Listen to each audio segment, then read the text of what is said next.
사랑하는 성도 여러분, 오늘도 주 안에서 평안하셨습니까? 오늘 수요일 예배가 있는 날인데요. 가정에서 예배의 자리에 함께 하시는 모든 분들을 우리 주님의 이름으로 축복합니다. 우리가 수요일과 금요일에 누가복음 말씀을 계속해서 나누고 있는데요. 오늘은 8장 말씀을 살펴보도록 하겠습니다. 1절부터 3절까지 말씀에 보면 12 제자들이 나오죠. 그리고 몇 명의 여인들이 나오는 것을 우리가 볼 수가 있습니다. 그 부분부터 한번 살피고 가도록 하겠습니다. 예수님께서 각 성과 마을에 두루 다니셨어요. 특별히 갈릴리 지방에 있는 많은 성읍들을 말하는 거죠. 그곳에서 하나님 나라를 선포하셨죠. 또 복음을 전하셨습니다. 이때 12명의 제자가 예수님과 함께하였다. 그분의 사역에 함께하였다. 이렇게 성경이 기록하고 있죠. 예수님께서는 그 12명의 제자들을요, 늘 함께 하심으로 말미암아 훈련하셨어요. 그리고 준비시켰습니다. 예수님께서 공생의 3년 기간을 채우시고 그리고 십자가를 지시고 부활하시고 승천하시게 되잖아요. 바로 그때 예수님께서 함께 계시지 아니할 때, 물론 영으로는 함께 하시고 성령으로 함께 하시지만, 그러나 예수님께서 이 땅에서의 사역을 마치실 때 그때를 위해서 미리 준비시키셨다는 말씀이죠. 그런데 2절과 3절에는 좀 더 특별한 말씀이 있습니다. 여기에 몇 명의 여인들이 나와요. 자, 첫 번째 사람은 누굽니까? 막달라 마리아죠. 2절에 있습니다. 그리고 3절에는 요한나 그리고 수산나라고 하는 여인의 이름이 나타나고 있습니다. 자, 2절을 보니까요. 또한 악귀를 쫓아내심과 병고침을 받은 어떤 여자들, 이렇게 얘기하면서 그 3명의 여인들을 이야기하고 있어요. 그러니까 아마 이 3명의 여인들은 다 악귀를 쫓아내신 것, 병고침을 받은 그 사람들 가운데 있음을 우리가 아는 거지요. 자, 막달라 마리아 앞에는 뭐라고 되어 있습니까? 7 귀신이 나간 자, 이렇게 설명이 되어 있어요. 귀신 들린 것만도 너무나 힘든데 7 귀신 이렇게 표현하고 있는 것으로 보아서 이 막달라 마리아가 그 귀신 때문에, 들린 귀신 때문에 얼마나 고통스러운 삶을 살았을까 우리가 생각해 보게 되죠. 그런데 예수님께서 그 막달라 마리아에게 들어있는, 보통 힘들렸다고 얘기잖아요. 그 것들을 다 쫓아내 주시는 거예요. 그래서 그 영혼의 자유를 주셨고, 그리고 진정한 해방을 주셨다는 것이지요. 이 막달라 마리아 우리가 기억하잖아요. 이 막달라 마리아는 제자들보다 더 먼저, 가장 먼저 예수님의 부활의 증인이 된 여인이지 않습니까? 그리고 이 여인들에 대한 이름들이 나열될 때 늘 가장 먼저 나열되는 것을 우리가 확인할 수 있어요.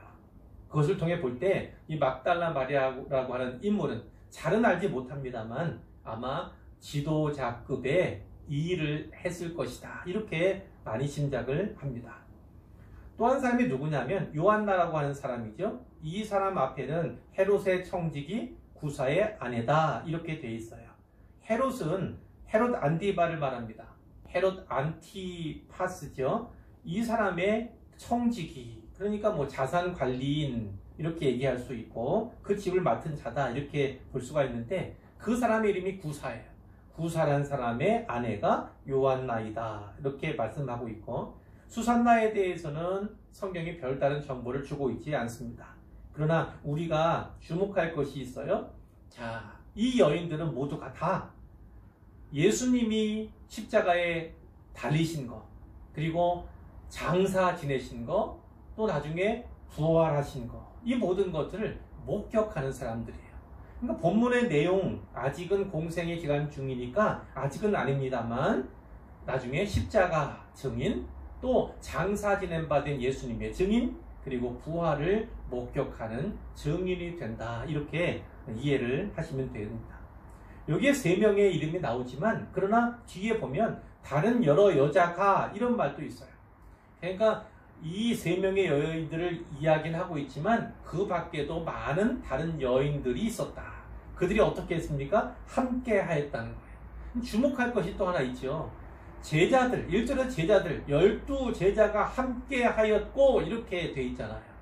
근데 3절 뒤에도 다른 여러 여자가 함께 하여 이렇게 얘기한다. 그러니까 예수님께서 사역하는 그 현장, 사역하시는 그 현장에는 12제자들만 있었던 것이 아니라 이와 같은 여러 명의 여자들도 함께 했다는 거예요. 그럼 제자들은요, 예수님께서 하나님 나라 복음을 선포하시고 또 전하실 때 그 일들을 같이 했겠지요.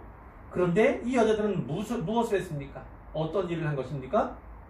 자기들의 소유로 그들을 섬겼다. 이렇게 말씀하고 있어요. 자기들의 소유로 그들을, 예수님과 제자들을 섬겼다. 이렇게 말씀하고 있는 것이죠.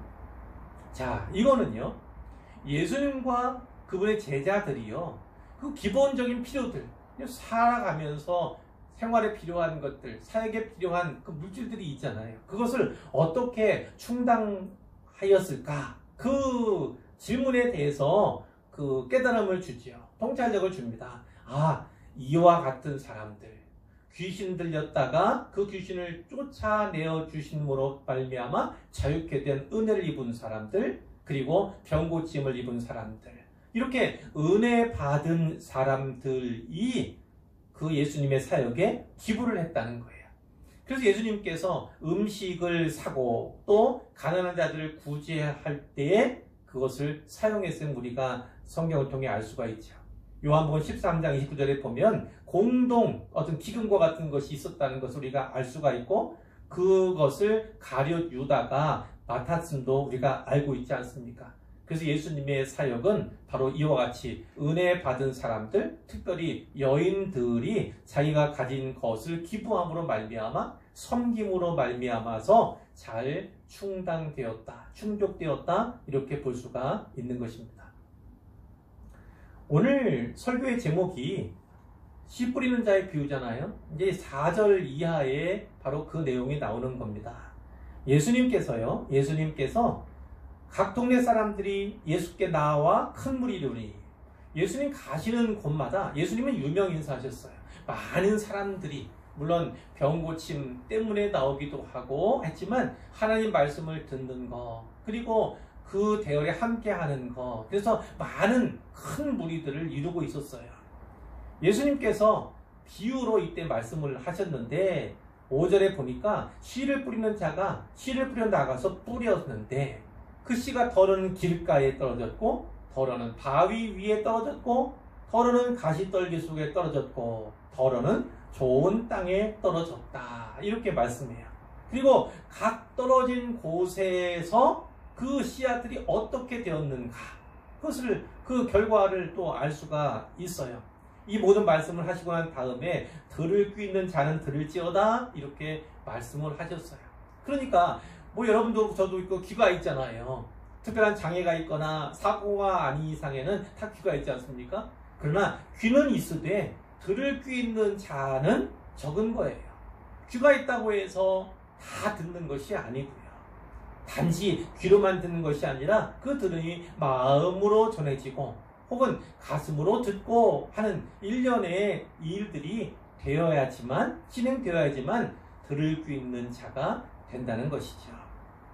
자, 9절에 보니까요, 제자들이, 이제 그 무리들이 다 돌아가고 난 후겠지요. 제자들이 예수님께 그 비유에 대해서, 뜻에 대해서 질문을 했어요. 자, 예수님이 뭐라고 말씀합니까? 하나님 나라의 비밀을 아는 것이 너희 제자들에게는 허락이 되었지만 다른 사람들에게는 비유로 한다. 자, 뭐라고 말씀하세요? 이는 그들로 보아도 보지 못하고 들어도 깨닫지 못하게 하려 함이라. 이렇게 말씀해요. 예수님께서 비유의 말씀을 참 많이 하셨어요. 물론 시청각 교육이라는 것이요, 잘 깨닫게 하기 위해서, 이해하기 위해서 하는 장치인 것은, 도구인 것은 분명한데요, 예수님께서는 이 비유의 말씀을 통해서 두 가지를 원하셨다는 거지요. 한 가지가 무엇이냐면 어떤 사람은 이 비유를 잘 깨달아서요. 하나님 나라의 비밀, 진리를 받을 수 있는 것, 또 진리를 믿고 또 그것으로 말미암아서 삶이 변화되고 열매를 맺는 이런 일들이 있기를 우리 예수님께서 바라셨던 거예요. 그러나 반대로요. 어떤 사람은 이 비유의 말씀 때문에 오히려 들어도 깨닫지 못하는, 보아도 또 제대로 보지 못하는 그런 지경에 이르게 되었다는 거예요. 그래서 이 양면적인 어떤 측면에서 예수님께서는 비유라고 하는 그런 복음 전달의 수단을 사용했다. 이렇게 우리가 알 수가 있는 것이죠. 자, 그래서 오늘 본문은 예수님께서 먼저 무리들 앞에서 씨 뿌린 자의 비유에 말씀하시고 그들이 돌아간 뒤에 제자들이 예수님에게 다시 물었을 때 예수님께서 하나하나 설명해 주시니까, 그러니까 그 앞에 내용 한 절, 뒤에 설명 내용 한 절, 이것을 함께 또 살펴보는 것이 매우 유익합니다. 자, 8장 5절에 보면 앞부분이죠. 씨를 뿌리는 자가 그 씨를 뿌리러 나가서 뿌릴세, 이렇게 말씀하고 있어요. 자, 그런데 이 씨를 뿌리는 사람은 농부지요. 이 씨를 뿌리는 사람은 누구일까요? 예수님이에요. 물론 하나님이라고 해도 되는데 또한 예수님으로부터 파송을 받은, 보내심을 받은 사람들, 씨 뿌리도록 보내심을 받은 사람들로도 생각할 수가 있습니다. 그러면 그 씨는 어디에 뿌려집니까? 뿌려지는 땅은 무엇일까요? 예수님께서 뿌리시는 분이라면 이 뿌려지는 땅은 이스라엘이다, 이렇게 이야기할 수가 있고, 또 예수님께로부터 보내심을, 그건 오늘날에 교육되지 않습니까? 그런 사람들이 씨 뿌리는 자다, 이렇게 생각한다면 모든 사람들의 마음밭을 의미한다, 이렇게도 볼 수가 있습니다. 그러면 뿌려지는 씨는 무엇입니까? 여기에 정확히 나와 있죠. 하나님 말씀, 그리고 복음임을 우리가 알게 되는 거죠.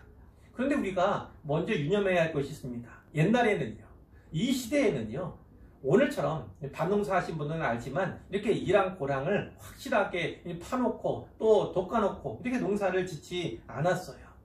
그렇게 농사 지은 것이 아니라요, 그냥 어깨에다가 큰 가방, 물론 거기에는 씨앗이 들어가 있죠. 그 가방을 짊어진 채로요, 밭 여기저기를 걸어 다니면서요, 한 움큼씩 그 씨앗을 잡고 뿌리는 거예요.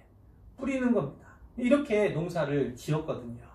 그런데 어떤 씨는 길가에 떨어지게 된 거예요. 또 어떤 씨는 바위 위에 떨어졌고, 어떤 씨는 가시떨기 속에 떨어졌고, 그리고 때로 덜어는 좋은 밭에 뿌려진 씨앗도 있었음을 우리가 본문을 통해서 알게 되는 거죠. 그런데 언뜻 이렇게도 생각할 수 있어요. 그러면 농사짓는 농부가 너무 부주의하게 씨를 뿌리는 것이 아닌가, 이런 생각을 할 수가 있습니다. 왜 소중한 씨앗을 저렇게 허비할까, 낭비할까, 부주의해서 버릴까, 이렇게 생각할 수 있다는 거지요. 그러나 이것을 분명하게 아셔야 합니다. 이 농부는 예수님이라고 했잖아요. 또 예수님의 명을 받들어서 복음을 전하는 일꾼들이라고도 말씀을 드렸잖아요. 그런데 특별히 예수님은요, 이들 땅들 가운데 일부는 열매를 전혀 맺지 못하는 땅이다라는 사실을 이미 알고 계신 거예요. 이미 알고 계시지만 그럼에도 불구하고 기꺼이 그 복음의 씨앗을 모든 땅에 뿌리시는 겁니다. 아낌없이 기꺼이 쏟아 부으시는 분이 바로 예수님이다. 이렇게 우리가 반드시 기억을 해야만 하는 것이죠. 자, 이제 5절 하반절 보면요, 덜어는 길가에 떨어짐에, 이제 첫 번째죠. 길가에 떨어짐에, 자, 어떻게 돼요? 길가는 물론 흙은 흙이지만 딱딱하잖아요. 딱딱한 땅이, 자, 이 길은 농사 짓는 그 땅, 그 밭에 난 길을 의미하는 그런 거거든요. 그 길가는 사람들이 많이 지나다니는 그런 길이기 때문에 이게 굳어 있지 않습니까? 그러니까 이 씨가, 떨어진 씨가요, 이게 뭔가 이렇게 자라질 못하는 거죠. 그래서 그대로 있는 거예요. 사람들이 오다 가다, 또 짐승들이 오다 가다 그 씨를 밟게 되는 것이죠. 또 때로는요, 공중에 날아다니던 새들이 와서 그것을 먹어버리는 겁니다. 이런 이유들을 우리가 충분히 이해할 수 있잖아요. 그런데 이 흙이라고 하는 것, 땅이라고 하는 것, 밭이라고 하는 건 다 사실은 마음과 관련된 것이잖아요. 마음과 관련된 것. 그걸 마음으로 이야기한다면 어떨까요? 완고한 심령 상태. 진짜 마음이 딱딱하게 굳은 그런 상태의 사람을 말한다고 볼 수가 있습니다. 이런 것을 12절에 예수님께 이렇게 설명하셨어요. 길가에 있다는 것은, 근데 씨앗이 길가에 뿌려졌잖아요. 길가에 있는 그 씨는요, 말씀을 듣기는 들은 거예요. 말씀을 듣긴 들은 거예요. 자, 그런데 어떻게 돼요? 그 말씀이 그대로 있는 거예요. 그 안에, 그 마음판에 깊이 들어가고 또 새겨져야, 잘 박힌 목과 같이 또 새겨져야, 박혀져야 되는데 불구하고 그 말씀이 들은 그대로 있는 거예요. 그러니까 어떻다고요? 마치 공중의 새들이 와서 먹어버리는 것처럼 마귀가 그에게 와서요, 결국은 그 마음 가운데서 말씀을 빼앗아 버린다는 거예요. 빼앗아 가져가는 겁니다. 자, 그렇기 때문에 이와 같은 심령, 길가와 같이 딱딱한 그런 심령을 가진 사람들은 결국 어때요? 믿어 구원을 얻지 못하게 되는 거예요. 이 복음을 들었을 때 그것을 마음으로 받지 못한 거예요. 믿지 못한 거예요. 그래서 결국은 구원에 이르지 못한다는 것을 예수님이 분명하게 말씀해 주셨습니다. 자, 6절에 보니까요, 두 번째가 나오는데, 더러는 바위 위에 떨어졌다고 되어 있어요. 자, 바위 위에 떨어지면 어떤가? 물론 팔레스타인 땅에는 바위가 많아요. 그리고 돌덩이들이 아주 많지요. 자, 그런데 이 바위 위에 떨어지면 우리가 생각하기엔 바위 위에는 아무것도, 여기서 말하는 건 바위에 어떤 흙이 약간 덮여있는 그런 상태인 거지요. 자, 그런데 바위 위에 떨어진 것, 바위는 흙이 많은 게 아니잖아요. 많은 게 아니에요.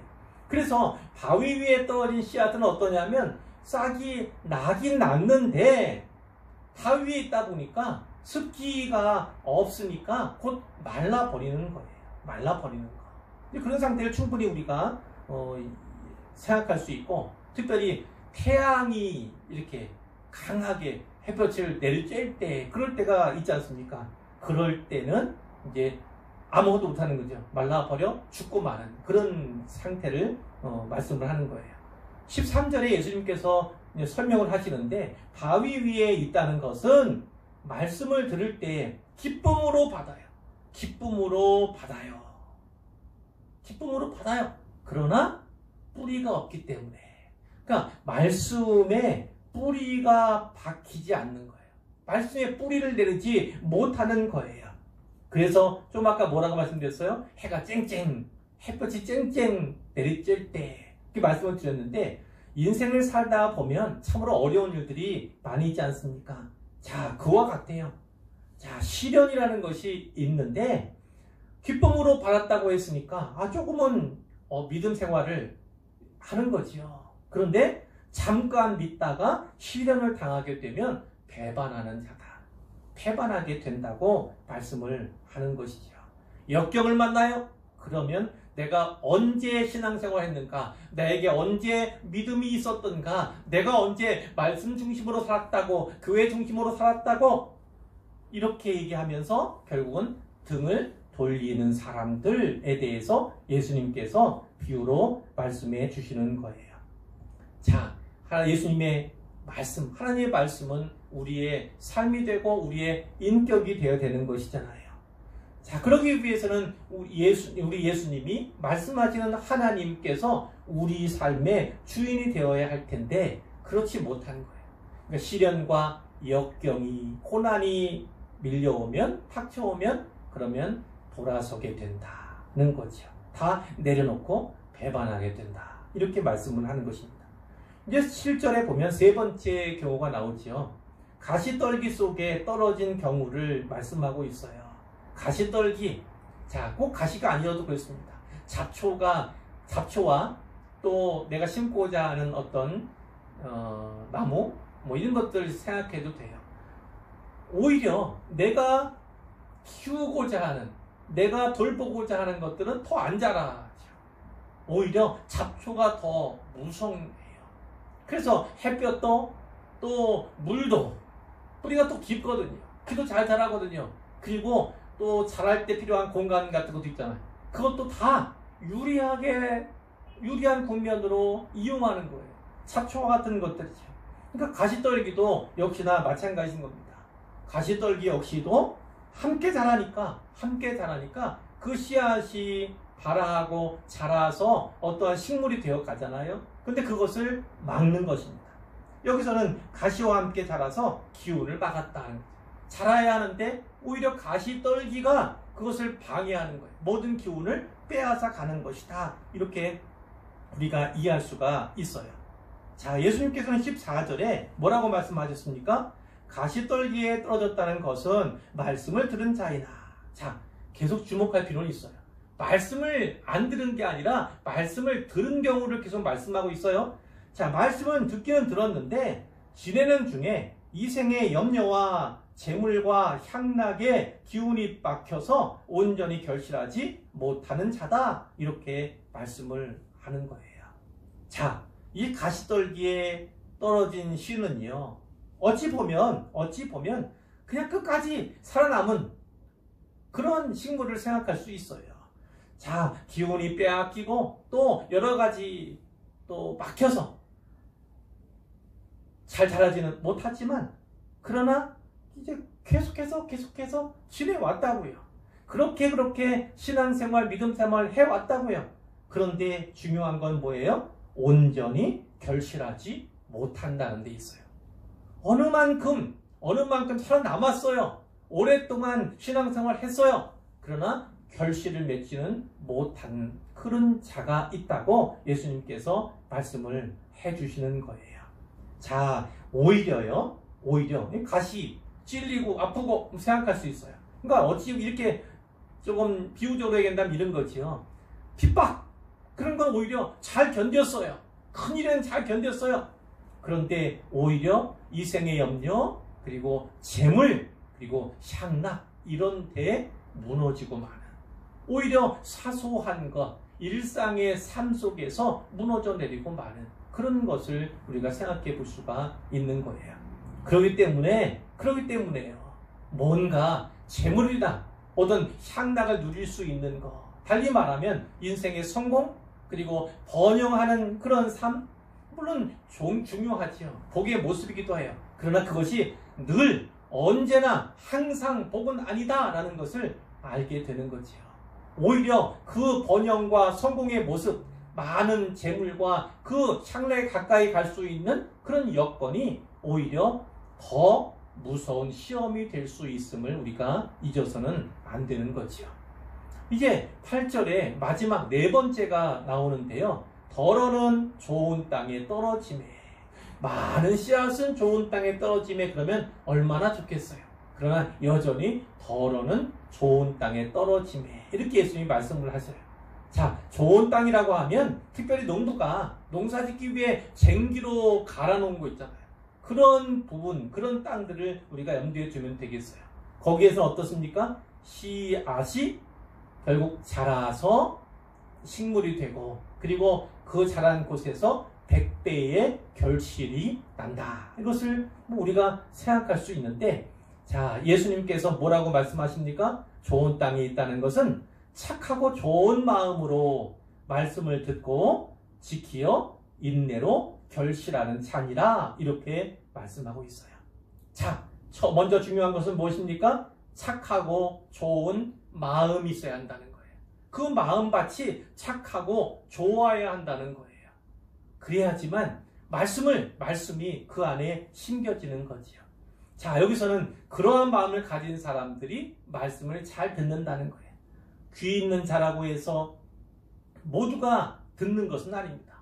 복음과 진리에 민감하게 반응하는 것은 아니에요. 그러나 이 착하고 좋은 마음을 가진 그런 마음밭을 가진 사람이라면 말씀을 잘 듣고 그리고 잘 지킨다는 겁니다. 자, 그리고 또 뒤에 뭐가 있어요? 인내한다는 거예요. 말씀을 잘 듣습니다. 그리고 잘 지킵니다. 때로는 인내할 때가 있어요. 인내도 잘합니다.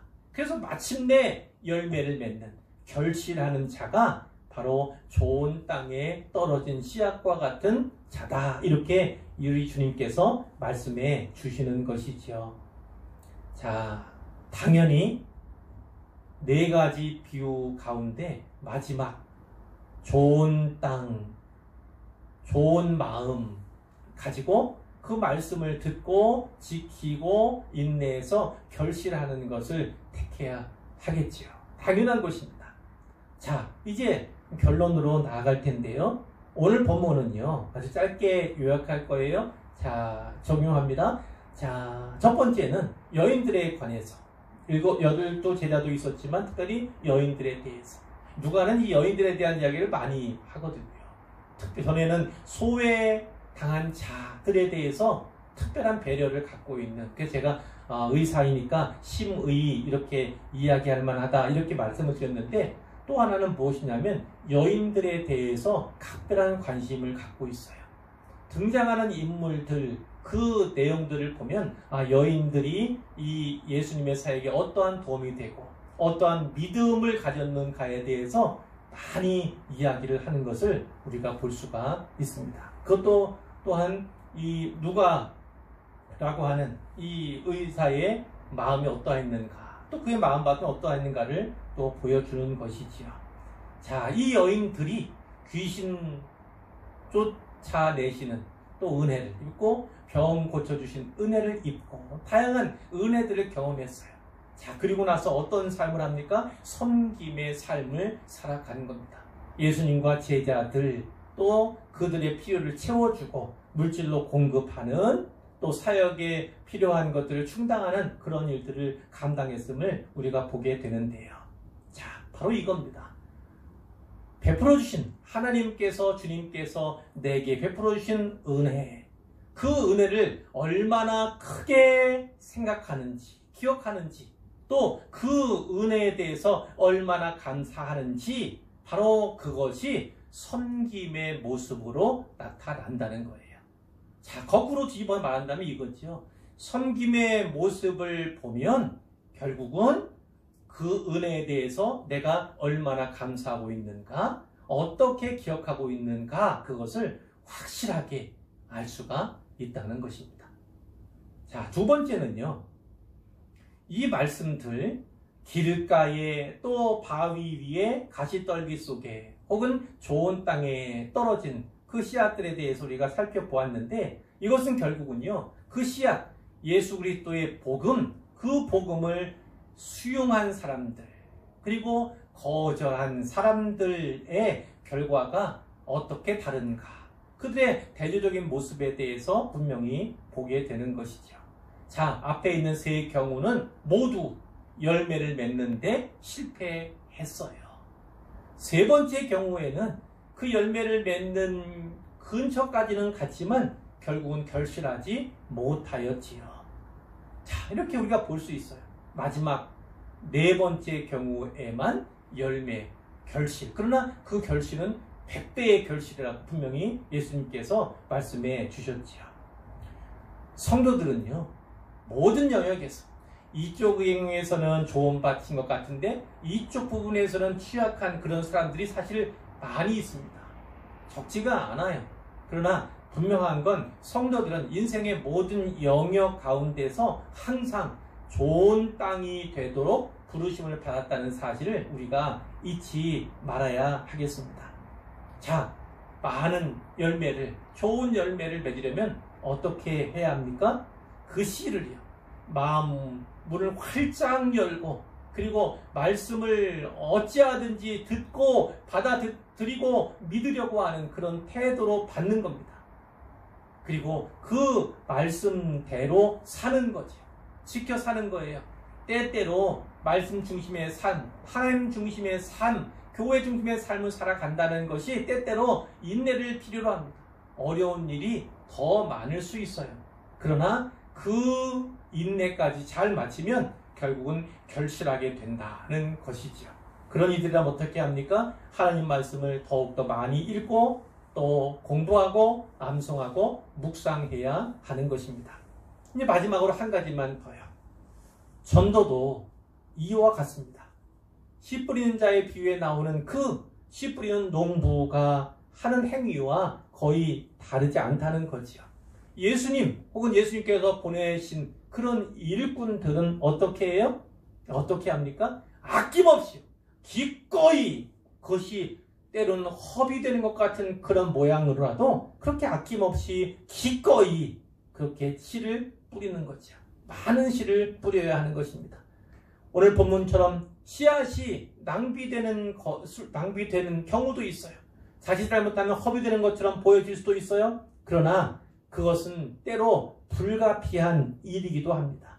우리가 많은 씨를, 더욱더 많은 씨를 뿌린다면 그것이 몇 퍼센트인지는 알 수 없지만 좋은 땅에, 좋은 밭에, 좋고 착한 마음 가운데 심겨지는, 떨어지는 경우도 많아지겠지요. 그러기 위해서는 아낌없이, 남김없이 더욱더 쏟아 부어야 한다. 복음을 편만하게 부지런히 전해야 한다 하는 것을 우리가 알 수가 있습니다. 결국 씨앗의 문제가 아니고 씨 뿌리는 자의 문제도 아니에요.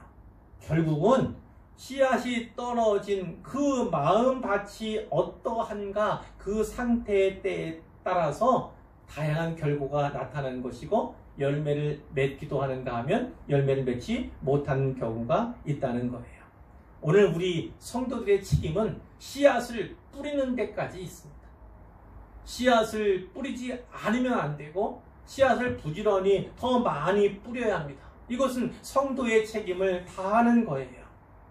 하지만 열매가 맺히지 않는다고 해서 많이 쏟아 부었는데도 많이 전했는데도 결실이 적다고 해서 결국 낙심하거나 포기할 필요는 없다는 그런 가르침도 우리가 분명히 받게 됩니다. 섬김에 대해서 또 말씀 생활에 대해서 그리고 전도에 대해서 잘 새겼으면 좋겠고 이 밤에 더욱더 묵상하시기를 바라고 우리가 또 9시 기도회도 있잖아요. 기도회에도요. 기도 제목으로 더욱 열심히 뜨겁게 기도하는 밤이 되기를 주님의 이름으로 축원합니다.